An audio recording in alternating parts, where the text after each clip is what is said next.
2023년 6월 7일 전환광성교회 수요 예배 시작하겠습니다. 사랑과 은혜가 풍성하신 아버지 하나님, 예배 중에 임하시는 주님의 은혜를 찬양합니다. 오늘도 힘써 예배의 등불을 켜놓은 우리에게 하늘의 신령한 복과 은혜를 내려 주옵소서. 세상의 빛으로 오신 예수 그리스도의 이름으로 기원하옵나이다. 아멘. 찬송가 336장 찬양하겠습니다.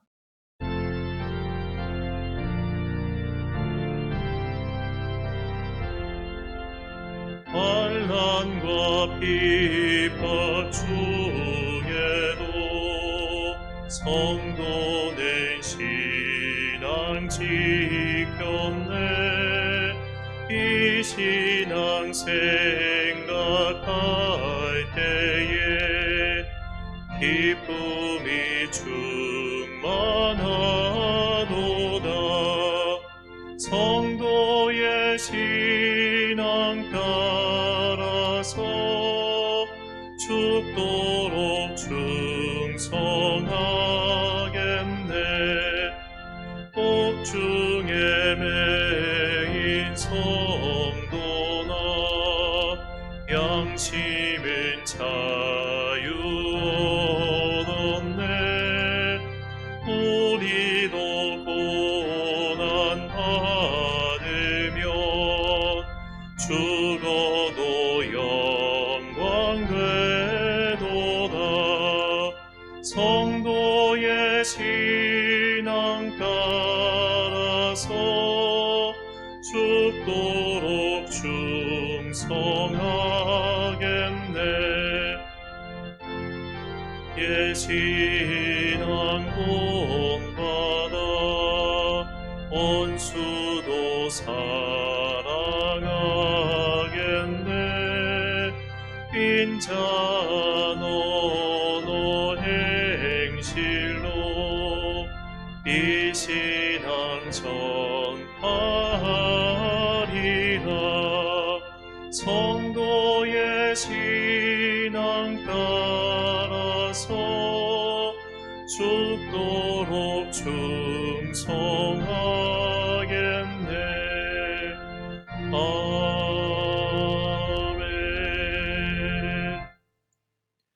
예배를 위하여 기도하겠습니다. 사랑과 은혜가 충만하신 아버지 하나님, 하루하루를 살아간다는 것이, 우리가 정상적인 일상을 소화할 수 있다는 것이 주님의 크신 은혜 덕분임을 다시 한번 기억합니다. 주님, 오늘도 삶의 자리에서 예배의 등불을 켜고 주님께서 다시 오실 날을 기다리고 소망하는 모든 성도들에게 복과 은혜를 내려 주옵소서. 특별히 연로하고 몸이 안 좋은 성도들을 위하여 간구합니다. 여호와 라파, 치유하시는 하나님의 손길이 그들의 영혼 가운데 임하게 하시고, 의사를 통하여 또한 천사들을 통하여 그들의 병을 치유하여 주옵소서. 이 병을 통하여 오히려 주님을 깊이 체험하고 주님과 동행하는 시간이 되기를 소망합니다. 일상과 동떨어져 내가 지금까지 주님과 어떻게 살아왔으며 또 앞으로 주님과 어떻게 동행할 것인지를 깊이 묵상하고 기도하는 그런 영적 성장의 시간으로 그들을 인도하여 주옵소서. 또한 이 땅에 고통받고 있는 수많은 사람들을 위하여 다시 한번 간구합니다. 돌볼 가족이 없는 사람들, 가난하여 치유를 받을 수 없는 사람들, 외롭고 쓸쓸하고 가난하고 병으로 인해 고통당하고 있는 모든 사람들에게 주님의 은혜의 빛을 비춰 주옵소서. 이 땅의 수많은 낮은 곳에 있는 사람들, 또한 어둠 속에 잠기어져 있는 사람들, 그들에게 은혜의 빛을 비춰주사 그 어둠에서 건짐받고 구원의 빛, 주님의 영광으로 나아갈 수 있도록 그들을 긍휼히 여겨 주옵소서. 오늘도 예배의 등불을 켜고 있는 우리 교회에게 복과 은혜를 내려 주옵소서. 주님께서 다시 오시는 그날까지 예배의 자리, 예배의 소명을 붙들고 살아가는 우리 교회가 되기를 간절히 소망하오니, 우리가 드리는 예배, 참으로 작고 미약하지만 주님께서 기쁘게 받으실 것을 믿습니다. 이제 주님의 말씀을 듣습니다. 이 말씀이 우리의 삶을 인도하는 주님의 빛이 되기를 간절히 소망하오며, 이 모든 말씀 우리 구주 예수 그리스도의 이름으로 기도드립니다. 아멘. 오늘 우리에게 주신 한이의 말씀, 느헤미야 1장 1절부터 11절까지 말씀입니다. 느헤미야 1장 1절부터 11절까지의 말씀. 이제 봉독하겠습니다. 하나님의 말씀 경청하십시오. 하갈의 아들 느헤미야의 말이라. 아닥사스다 왕 제20년 기슬르 월에 내가 수산궁에 있는데 내 형제들 가운데 하나인 하나니가 두어 사람과 함께 유다에서 내게 이르렀기로 내가 그 사로잡힘을 면하고 남아있는 유다와 예루살렘 사람들의 형편을 물은즉 그들이 내게 이르되 사로잡힘을 면하고 남아있는 자들이 그 지방 거기에서 큰 환난을 당하고 능욕을 받으며 예루살렘 성은 허물어지고 성문들은 불탔다 하는지라. 내가 이 말을 듣고 앉아서 울고 수일 동안 슬퍼하며 하늘의 하나님 앞에 금식하며 기도하여 이르되 하늘의 하나님 여호와 크고 두려우신 하나님이여 주를 사랑하고 주의 계명을 지키는 자에게 언약을 지키시며 긍휼을 베푸시는 주여 간구하나이다. 이제 종이 주의 종들인 이스라엘 자손을 위하여 주야로 기도하오며 우리 이스라엘 자손이 주께 범죄한 죄들을 자복하오니 주는 귀를 기울이시며 눈을 여시사 종의 기도를 들으시옵소서. 나와 내 아버지의 집이 범죄하여 주를 향하여 크게 악을 행하여 주께서 주의 종 모세에게 명령하신 계명과 율례와 규례를 지키지 아니하였나이다. 옛적에 주께서 주의 종 모세에게 명령하여 이르시되 만일 너희가 범죄하면 내가 너희를 여러 나라 가운데 흩을 것이요 만일 내게로 돌아와 내 계명을 지켜 행하면 너희 쫓긴 자가 하늘 끝에 있을지라도 내가 거기서부터 그들을 모아 내 이름을 두려고 택한 곳에 돌아오게 하리라 하신 말씀을 이제 청하건대 기억하옵소서. 이들은 주께서 일찍이 큰 권능과 강한 손으로 구속하신 주의 종들이요 주의 백성이니이다. 주여 구하오니 귀를 기울이사 종의 기도와 주의 이름을 경외하기를 기뻐하는 종들의 기도를 들으시고 오늘 종이 형통하여 이 사람들 앞에서 은혜를 입게 하옵소서 하였다니 그때에 내가 왕의 술 관원이 되었느니라. 아멘. 도산 안창호와 느헤미야란 제목으로 하나님의 말씀 선포하겠습니다. 원래 오늘은 이제 수요일에는 저희가 성경 난제풀이를 하는데 아까 말씀드렸다시피 제가 개인 사정으로 인해서 오전 예배를 드리지 못하였습니다. 그래서 이렇게 좀 뭐라고 해야 될까, 좀 부족하게 이 난제풀이를 하는 것보다는 또 더구나 이번 순서가 이 요한계시록에 나온 천년 왕국설에 대한 것이기 때문에 조금 더 잘 준비를 해야겠다는 생각이 들어서 이제 성경 난제풀이는 다음 주에 이어서 하고 오늘은 특별히 어제가 제 68회 현충일이었습니다. 그래서 이 현충일에 우리나라의 독립운동에 기여하신 훌륭한 위인들과 또 성경의 인물을 연결해서 우리가 한번 묵상하면 좋지 않을까 해서 오늘 말씀을 준비했습니다. 우리나라 독립운동사에 있어서 제가 가장 존경하는 인물이고 또 이제 앞으로 혹시 10만 원권이 나오게 된다면 그 집회권에 반드시 얼굴이 들어갔으면 하는 분이 바로 제가 참 존경하는 도산 안창호 선생입니다. 자, 이 도산 안창호 선생은 요즘날 대중에게는 그리 유명하지는 않은 것 같아요. 도마 안중근 선생 같은 분들은 뮤지컬로도 그가 등장하기도 하고 영화로도 또 이제 윤봉길 의사 같은 경우는 또 제가 자주 말씀드리지만 이 홍커우 공원에서 폭탄 의거를 하시지 않았습니까? 또한 당대 이 안창호 선생과 함께 일했던 김구 선생이나 또 이승만 대통령 같은 분들은 정말 다들 모르는 사람들이 없을 정도인데 의외로 사람들이 이 독립운동사에 있어서 이 도산 안창호 선생의 이 가치를 좀 잘 모르는 것 같아서 항상 아쉬운 마음이 있었습니다. 이 도산 안창호 선생은 그야말로 예전에 이제 함석헌 선생이 썼던 이 한국사 이해를 보면은 그분이 그런 말씀을 해요. 하나님께서 이 조선의 백성들을 불쌍히 여기셔서 보내주신 민족의 영웅이 두 명 있는데 이순신 장군과 세종대왕이다. 그런 말을 합니다. 저는 감히 거기에 첨언하기를 한 명 더 붙인다면 저는 도산 안창호 선생이라고 생각합니다. 자, 이 안창호 선생님은 1878년 평안도 상서군 노남리 출생입니다. 이 노남리가 이 대동강변에 있는 작은 섬이라고 하네요. 자, 완전 시골 사람이죠. 근데 이분이 이 선교사 언더우드를 통해서 개신교 신앙인이 되고 연세대학교의 전신인 경신학원에 입학합니다. 그리고 1902년에 미국으로 유학을 떠나고 그곳에서 한인들과 함께 공립협회를 출범해요. 그리고 이제 5년 후에 귀국해서 신민회 활동을 하다가 다시 이제 일제 강점기가 시작하고 일제의 탄압이 본격화되면서 이분이 다시 하와이로 이제 도미하게 됩니다.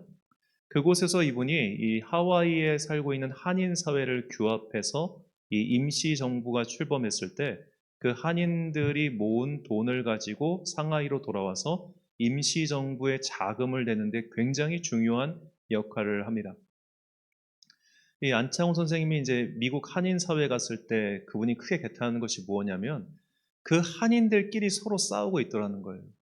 함께 힘을 합쳐서 이 어려움을 극복한 그런 게 아니라 서로 먹을 것을 두고 월급을 두고 치열하게 싸우고 미워하고 폐가르기를 하는 걸 보면서 아, 이렇게는 안 된다. 그래서 이분이 독립운동 처음부터 어쩌면 그 이전부터 계속해서 평생에 주장하신 것이 뭐냐면 한국 사람 한 사람이 깨우치고 깨달아서 변화되어야 한다. 이것이 그분의 기본적인 사상이었습니다.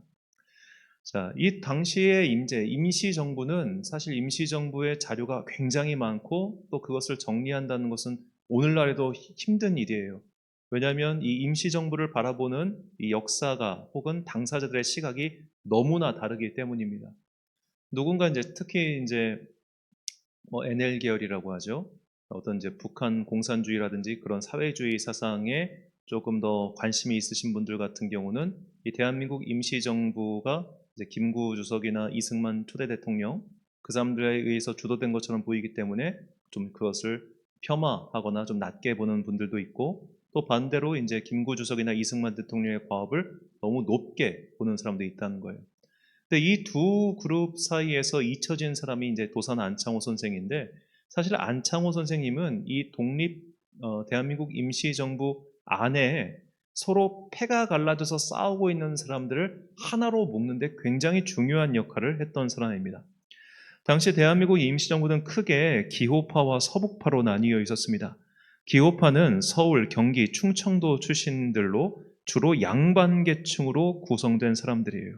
이들의 대표가 바로 김구 선생과 이승만 선생입니다. 그리고 서북파는 평안도, 함경도 출신으로 주로 평민들로 이루어져 있었고 안창호 선생과 이동희 선생이 대표적인 사람들이었죠. 자, 이 기호파와 서구파가 이렇게 나뉘게 된 이유는 바로 조선 왕조 때부터 이어온 조선 왕조의 정책 때문입니다.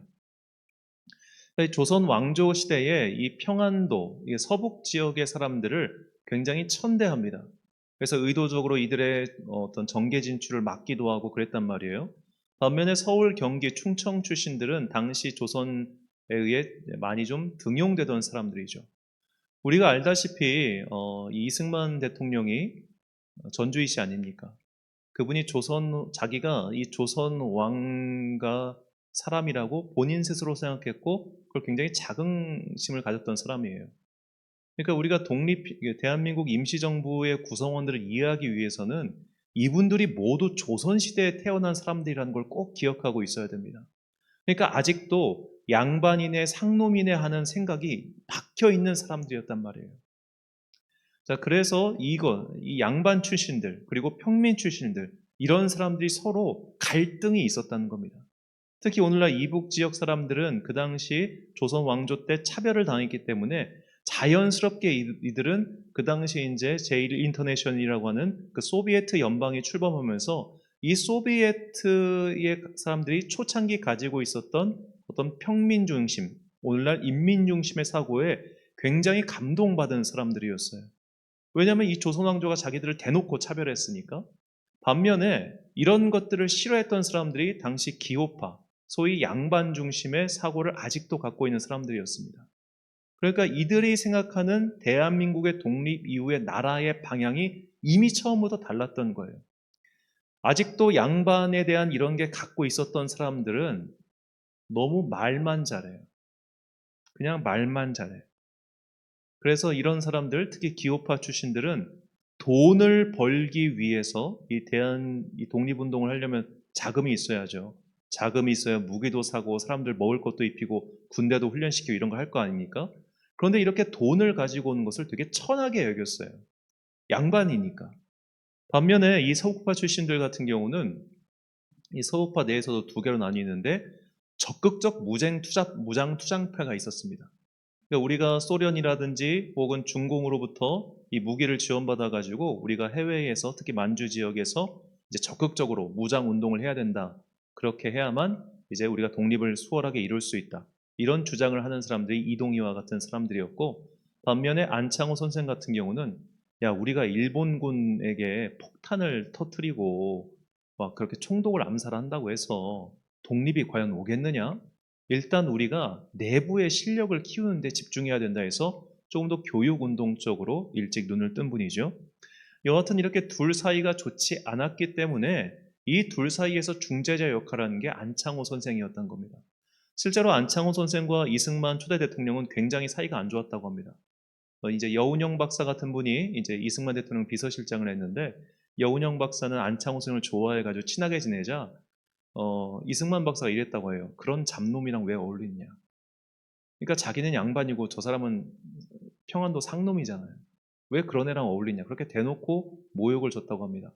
그런데도 이승만 대통령을 초대 대통령으로 어떻게 보면 인준하고, 왜냐면 이제 그 당시 이승만 대통령이 허가도 받지 않는데 자기를 대통령이라고 칭하고 다녔어요.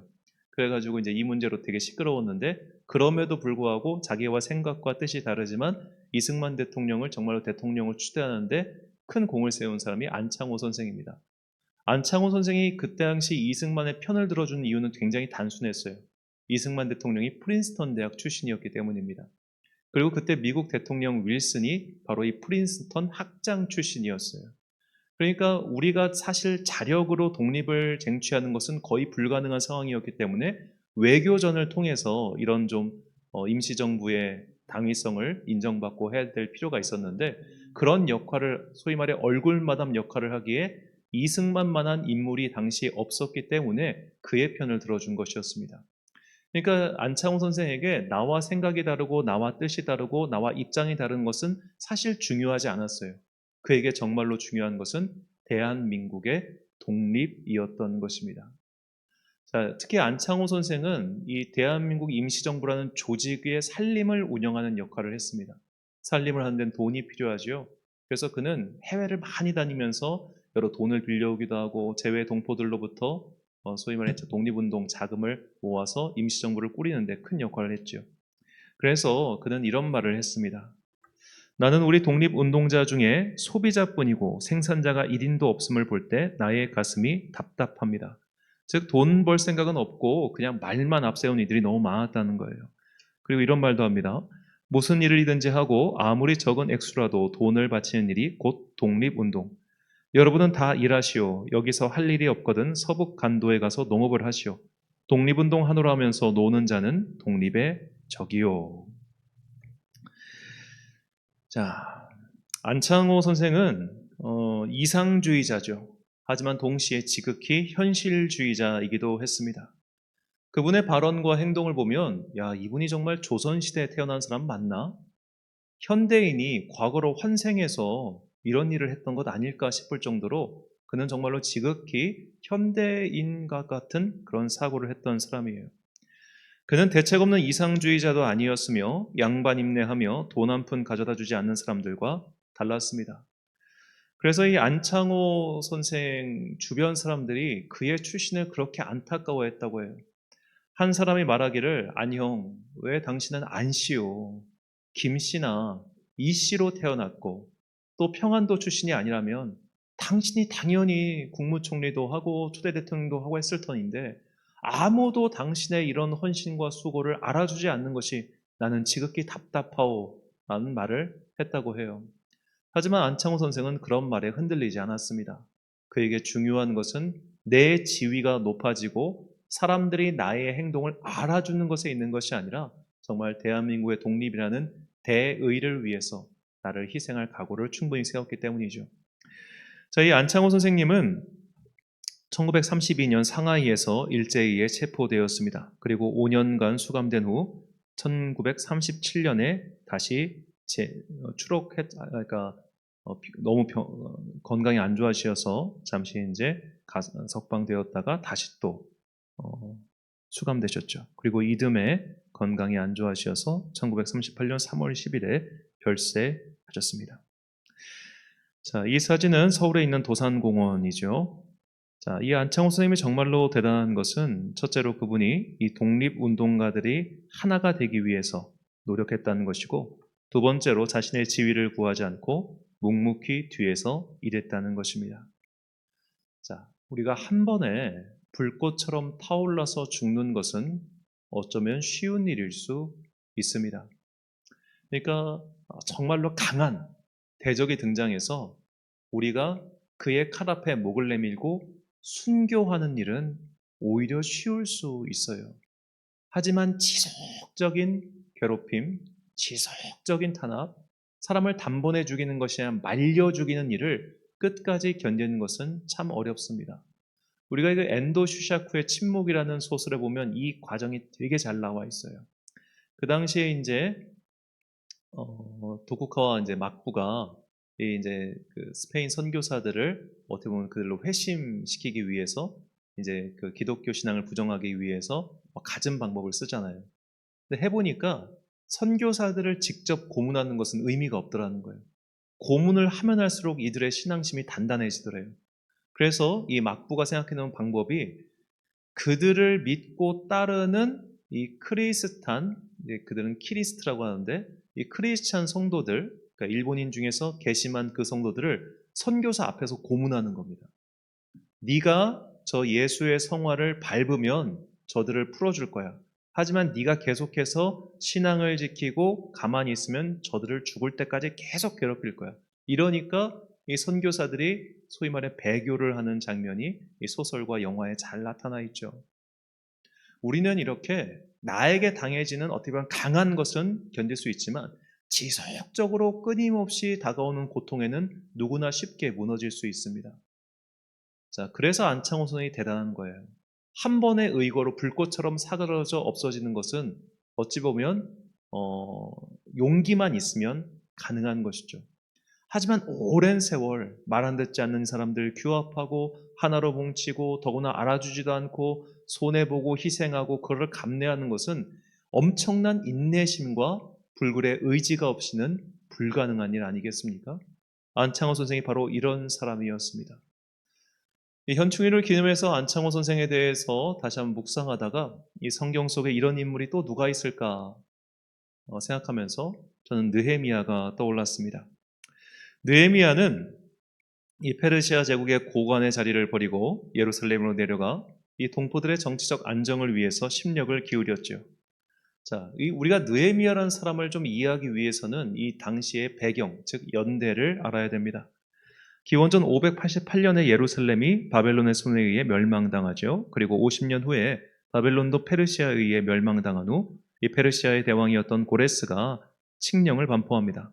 모든 민족들은 자기 고향으로 돌아가도 좋다라고 하죠. 그렇게 수르바벨이 이끄는 1차 포로들이 귀환을 하고 그로부터 약 90년의 세월이 흘렀을 때 느헤미야가 페르시아의 고관이 되었습니다. 이것이 오늘 본문 1장의 배경이지요. 자, 이 연대를 보십시오. 예루살렘이 멸망하고 느헤미야가 지금 본문에 등장한 때는 무려 140년의 시간이 흘렀을 때입니다. 140년. 우리로 치면은 이 19세기 말에 미국이나 해외 등으로 강제로 이주당한 이 조선인 출신의 노동자들을 생각하면 조금 더 이해가 빠를 것 같아요. 자, 지금부터 100년도 훨씬 전에 미국 하와이 그리고 이제 저쪽 러시아 일대 또 중국 만주 일대 그쪽으로 강제 이주당한 조선인들이 지금도 나를 대한민국 사람으로 인지하고 있습니까? 당장 우리가 그분들을 폄하하는 건 절대로 아닙니다. 이 연변 출신의 조선족 동포분들을 보십시오. 우리는 그들을 동포라고 말할 수 있을지 모르지만 그분들은 자신을 중국인이라고 생각하고 계십니다. 진짜 그렇습니다. 이미 세월이 많이 흐른 거예요. 세월이 많이 흐르면서 심지어 이제 미국 사는 미국에 있는 한인 4세대, 5세대들은 한국말도 할 줄 몰라요. 그냥 미국인입니다. 자, 그런데 예를 들어 이제 미국에 계신 한인 4세가 대통령 비서실장까지 올라갔어요. 그런 분이 한국에서 일어나는 안타까운 소식을 듣고 이렇게 느헤미야처럼 행동하겠습니까? 본문 4절 말씀. 내가 이 말을 듣고 앉아서 울고 수일 동안 슬퍼하며 하늘의 하나님 앞에 금식하며 기도하여. 자, 오늘날 이런 마음을 가진 사람은 국내인들 중에도 없습니다. 국내인들. 자국을 위해서도 이렇게 기도하는 사람이 없을진데 어떻게 해외에 있는, 그리고 이제는 한국말 모국어도 잊어버리고 그 해외에서 잘 살고 있는 그가 왜 나의 조상의 나라라는 이유만으로 금식하고 울며 기도하겠습니까? 이것은 단순히 민족주의자의 감정 때문이 아닙니다. 느헤미야를 단순히 민족주의자라고 생각해서 본문을 읽으면 우리는 아무것도 배울 수 없습니다. 그가 그런 눈물의 기도를 했던 이유는 바로 유대 민족이 하나님께서 세워주신 제사장 나라였기 때문이에요. 그 제사장 나라로서의 소명을 다해야 되는데 그 소명을 하지 못하고 저렇게 지리멸렬하고 있는 것을 보니까 그의 마음이 속이 터지는 겁니다. 즉 그는 먼저 하나님을 사랑했기에 그 하나님께 부름받은 그 민족을 애통해했던 거예요. 하나님을 향한 신앙이 먼저이고 민족을 향한 사랑은 그 다음에 따라오는 결과물에 불과했다는 겁니다. 도산 안창호 선생도 마찬가지였습니다. 그분도 참 훌륭한 개신교 장로교의 신앙인이었습니다. 그가 그런 신앙을 가지고 있었기 때문에 내가 이름도 없이 빚도 없이 사는 것을 감당할 수 있었던 것이지, 그가 그런 신앙이 없는 사람이었다면 그도 누구들처럼 과격하게 행동하거나 내가 왜 이런 일을 해야 돼? 라면서 피해 있거나 혹은 그런 정치적 갈등 상황에서 자신들의 이익을 위해서 얼마든지 활동했겠죠. 그렇게 하지 않았던 것은 그분들 모두가 다 하나님을 먼저 신실하게 믿는 사람들이었기 때문입니다. 자, 도산 안창호 선생이 자국민들, 즉 동포들과 싸우는 것을 꺼려하고 오히려 그들을 하나로 뭉쳐서 대한민국의 독립을 위해서 헌신하게 만들었듯이 느헤미야 또한 자신을 방해하고 자신의 발목을 붙잡는 이 유대인 동포들을 함부로 내치거나 멸시하지 않고 그들을 끌어안기 위해 노력합니다. 자, 느헤미야가 총독으로 예루살렘에 부임하였는데 예루살렘 상층민과 하층민 사이에 갈등이 있었어요. 상층민들이 하층민들에게 고리대금을 부여하고 그들을 착취하고 있었던 겁니다. 그들의 소식을 듣고 느헤미야가 분노하지만 이렇게 행동해요. 느헤미야 5장 5절과 6절. 내가 백성의 부르짖음과 이런 말을 듣고 크게 노하였으나 깊이 생각하고 귀족들과 민장들을 꾸짖어 그들에게 이르기를 너희가 각기 형제에게 높은 이자를 취하는도다 하고 대회를 열고 그들을 쳐서. 자, 느헤미야는 이렇게 형제들에게 고리대금을 취하였던 귀족들이나 민장들을 단순히 처형시키거나 그러지 않았습니다. 여기서 쳤다는 표현은 그들을 크게 꾸짖고 다시는 고리대금을 취하지 말라고 강하게 경고하고 그들의 재산 일부를 다시 가난한 자에게 돌려주는 정책을 썼습니다. 그는 크게 노했습니다. 그는 총독입니다. 병력과 군권과 정치권을 모두 갖고 있습니다. 그런 자들을 모두 처벌해서 없애버리거나 쫓아낼 수도 있었습니다. 하지만 느헤미야는 그렇게 행동하지 않고 그들을 크게 꾸짖고 바른 행동을 취하라고 경고한 이후에 모든 일들을 순탄하게 진행하도록 노력하지요. 왜냐? 저 못난 인간도 함께 가야 할 동지라고, 형제라고 생각했기 때문입니다. 자, 우리는 그런 생각 참 많이 하죠. 조직의 발전을 저해하는 저 사람을 볼 때마다 아유, 저거 좀 없어졌으면 좋겠어. 저거 좀 치워졌으면 좋겠어. 저거 좀 안 보였으면 좋겠어. 그런 생각 참 많이 할 겁니다. 실제로 그런 사람이 있다가 없어지면 정말 알터니가 빠진 것처럼 속 시원할 수도 있습니다. 하지만 하나님을 믿는 사람들은 그런 부족하고 못난 사람들도 함께 걸어가야 할 형제요 자매로 여긴다는 거예요. 느헤미야가 이 본을 보여줬고 도산 안창호 선생이 이것을 보여줬죠. 자, 느헤미야 6장을 보니까 느헤미야는 심지어 자신의 정적이었고 자신을 암살하려고 하는 사람들까지도 그 일을 크게 만들지 않고 그들과 함께 가려는 의지를 보여주죠. 느헤미야 6장 13절과 14절 말씀. 그들이 뇌물을 준 까닭은 나를 두렵게 하고 이렇게 함으로 범죄하게 하고 악한 말을 지어 나를 비방하려 함이었느니라. 내 하나님이여 도비아와 산발락과 여선지 노아데아와 그 남은 선지자들 곧 나를 두렵게 하고자 하는 자들의 소행을 기억하옵소서 하였노라. 자, 이 산발랏, 도비아와 산발랏 이들은 느헤미야의 정적이었는데 각각 사마리아와 암몬 출신 사람들이었습니다. 그들이 하나님의 선지자를 매수를 해요. 그래서 느헤미야에게 이제 이런 말을 말하게 만듭니다. 야, 지금 너를 암살하려고 하는 시도가 있으니까 저 성전으로 좀 피신해 있어. 이런 말을 해요.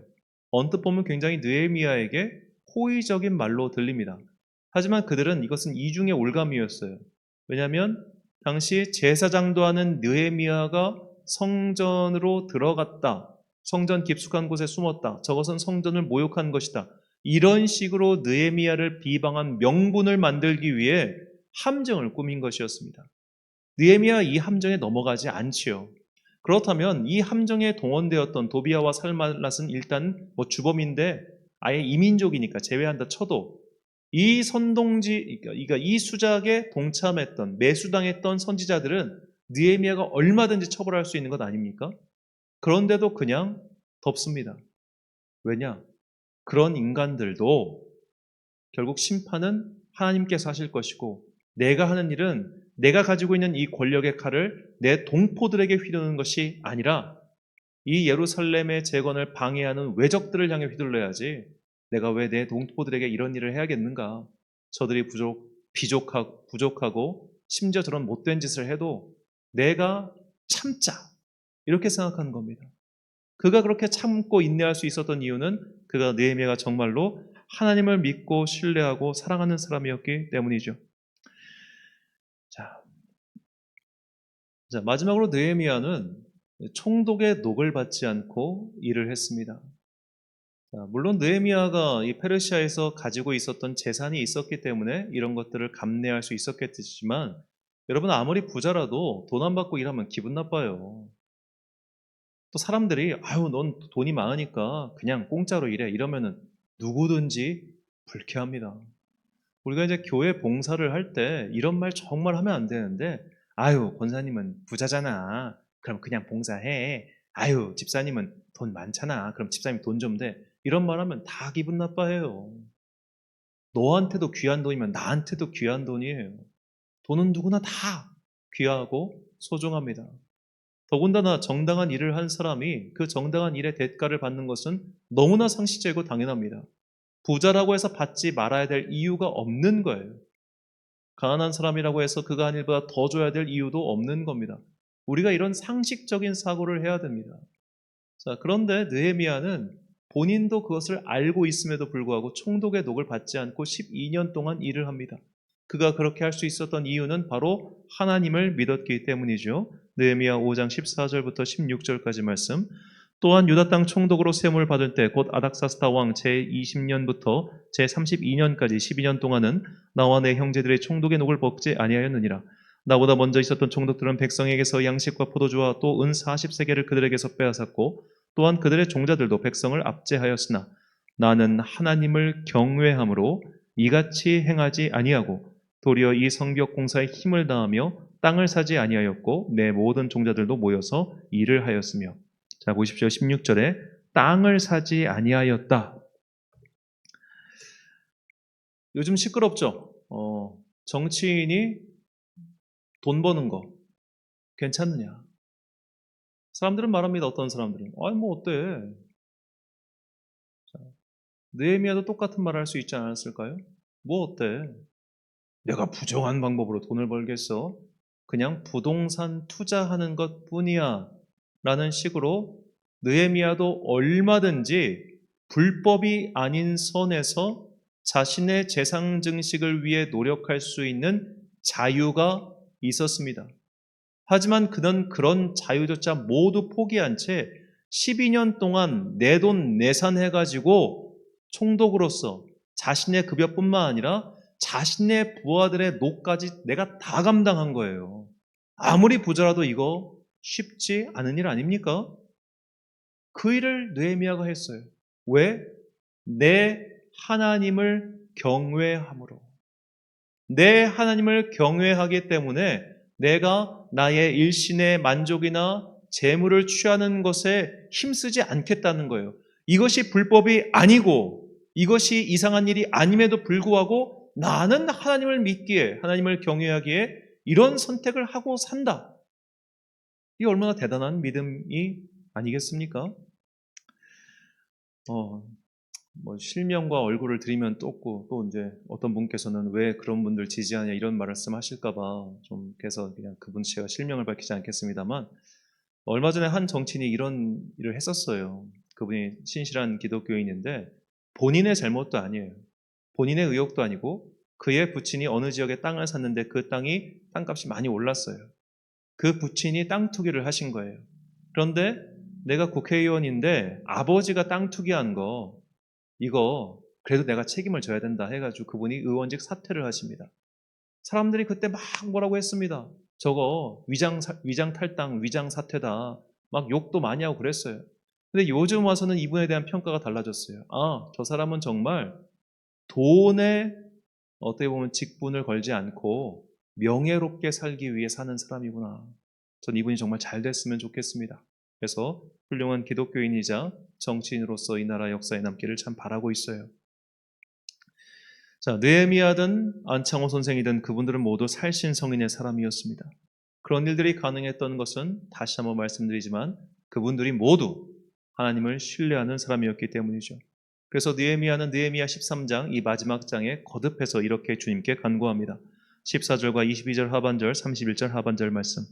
내 하나님이여 이 일로 말미암아 나를 기억하옵소서. 내 하나님의 전과 그 모든 직무를 위하여 내가 행한 선한 일을 도말하지 마옵소서. 내 하나님이여 나를 위하여 이 일도 기억하시옵고 주의 크신 은혜대로 나를 아끼시옵소서. 내 하나님이여 나를 기억하사 복을 주옵소서. 아멘. 느헤미야는 하나님을 믿었습니다. 그래서 자신의 이름을 높이는 것, 자신의 원한을 해결하는 것 등 잡스러운 것들에 마음을 두지 않았습니다. 저는 안창호 선생도 같은 마음일 거라 그렇게 생각합니다. 그분도 신실한 기독교인이었고 숭고한 대의를 위해서 자신을 내어드리는 것을 아까워하지 않았습니다. 이름이 없으면 어떠합니까? 남들이 천대하는 돈을 벌기 위해 동분서주한들 어떠합니까? 그분들은 남들의 평가 따위에는 관심이 없었습니다. 그들은 모두 대의를 위해서, 하나님을 위해서 자신을 내어드리기를 아까워하지 않은 사람들이죠. 저는 기본적으로 대의운운하면서 대중을 선동하는 사람들을 좋아하지 않습니다. 하지만 숭고한 뜻을 세우고 그것을 지키기 위해 자기 자신부터 희생하는 자들을 존경하지 않을 수가 없지요.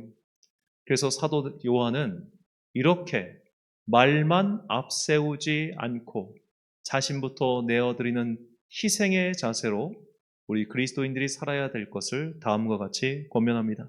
요한일서 3장 18절 말씀입니다. 자녀들아 우리가 말과 혀로만 사랑하지 말고 행함과 진실함으로 하자. 아멘. 사랑하는 천안광성교회 성도 여러분, 그리고 이 예배를 함께 드리고 계신 귀한 주님의 자녀 여러분, 어제는 순국 선열을 추모하는 제68회 현충일이었습니다.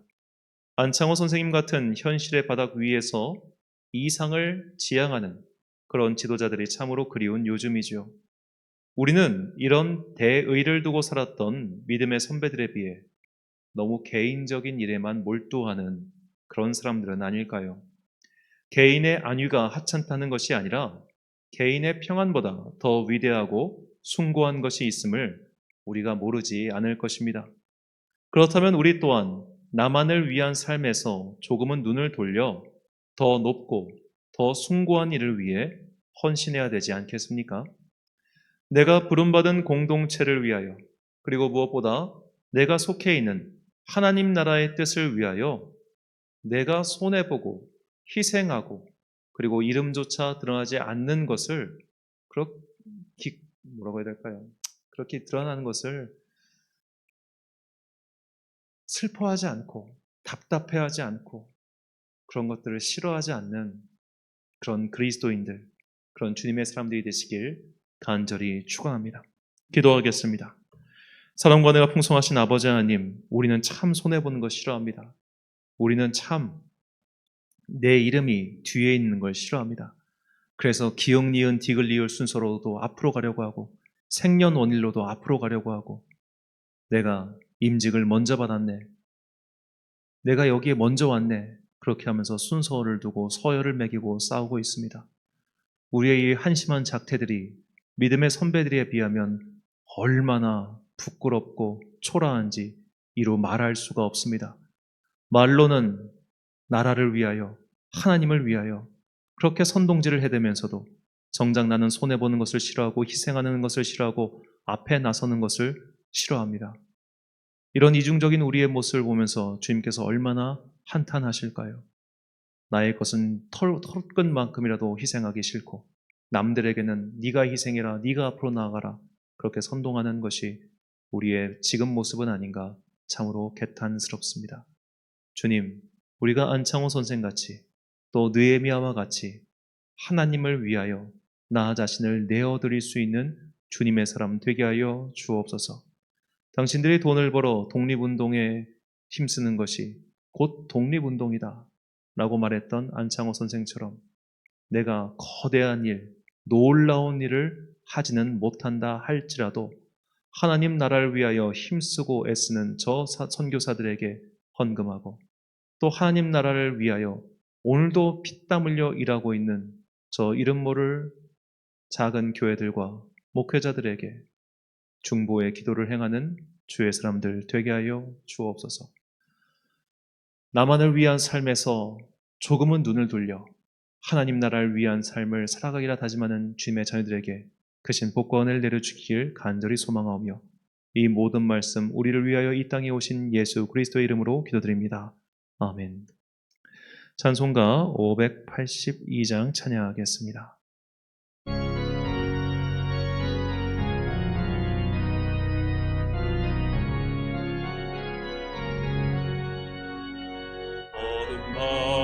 마음에 잠겨 역사의 어둠 짙었을 때에 계명성 동쪽에 밝아 이 나라 여명이 왔다.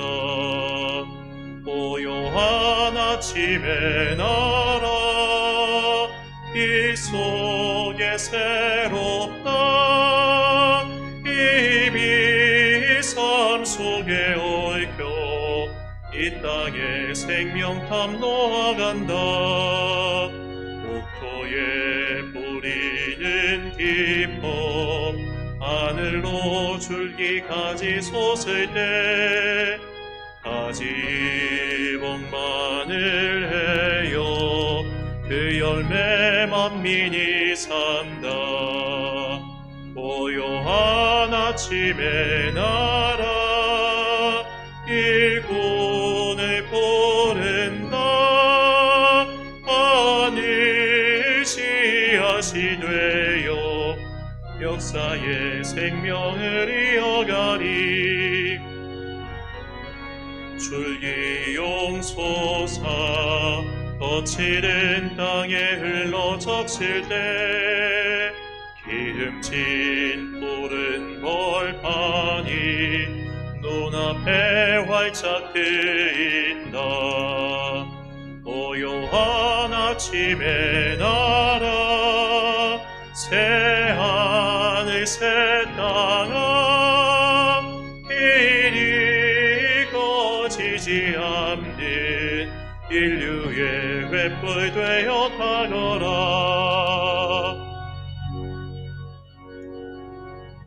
주의 너무나심으로 예배를 마치겠습니다. 하늘에 계신 우리 아버지, 아버지의 이름을 거룩하게 하시며 아버지의 나라가 오게 하시며 아버지의 뜻이 하늘에서와 같이 땅에서도 이루어지게 하소서. 오늘 우리에게 일용할 양식을 주시고 우리가 우리에게 잘못한 사람을 용서하여 준 것 같이 우리 죄를 용서하여 주시고 우리를 시험에 빠지지 않게 하시고 악에서 구하소서. 나라와 권능과 영광이 영원히 아버지의 것입니다. 아멘.